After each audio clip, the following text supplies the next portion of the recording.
कथित नीट घोटाले को लेकर सुप्रीम कोर्ट ने बहुत बड़ा फैसला सुनाया है। अपने ताजा फैसले में सुप्रीम कोर्ट ने ग्रेस मार्क्स पाने वाले 1563 छात्रों को फिर से परीक्षा देने का आदेश दिया है। लेकिन साथ ही सुप्रीम कोर्ट ने यह भी कहा है कि काउंसलिंग पर रोक नहीं लगाई जाएगी।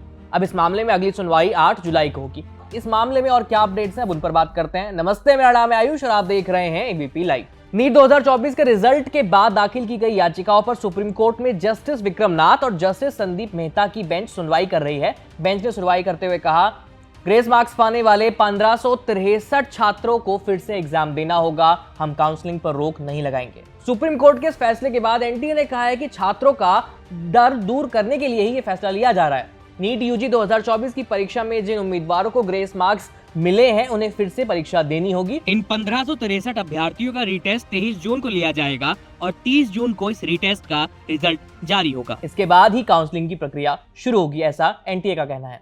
आपको बता दें कि याचिकाकर्ताओं ने काउंसलिंग पर भी रोक लगाने की मांग की है।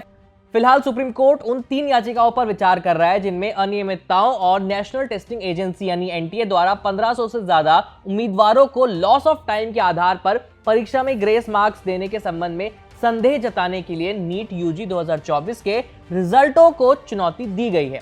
इनमें से एक याचिका फिजिक्स वाला के सीईओ अलख पांडे ने दायर की थी। दायर की गई याचिका में दावा किया गया था कि एनटीए का ग्रेस मार्क्स देने का फैसला मनमाना था। कथित तौर पर अलख पांडे ने लगभग 20,000 नीट के छात्रों से प्रतिनिधित्व एकत्र किया, जिसमें दिखाया गया कि कम से कम 1500 से ज्यादा छात्रों को लगभग 70 से 80 नंबर ग्रेस मार्क्स के रूप में दिए गए हैं। सुप्रीम कोर्ट में नीट यूजी परीक्षा को लेकर दूसरी याचिका एसआईओ के सदस्य अब्दुल्ला मोहम्मद फैज और डॉक्टर शेख रोशन मोहिद्दीन ने दायर की है। दायर की गई इस याचिका में नीट यूजी 2024 के रिजल्ट को वापस लेने और नए सिरे से इस टेस्ट को आयोजित कराने की मांग की गई है। यहां भी याचिकाकर्ताओं ने ग्रेस मार्क्स देने में मनमानी का आरोप लगाया है। इसमें बताया गया है कि 720 में से 718 और 719 नंबर जो कि कई छात्रों को मिले हैं, वो स्टैटिस्टिकली मिल पाना असंभव है। इसके अलावा यह भी दावा किया गया है कि एनटीए द्वारा ग्रेस मार्क्स देना कुछ छात्रों को लॉस ऑफ टाइम की भरपाई के बजाय ऐसा लग रहा है कि उन्हें अंडर द टेबल एडमिशन देने की कोशिश की जा रही है।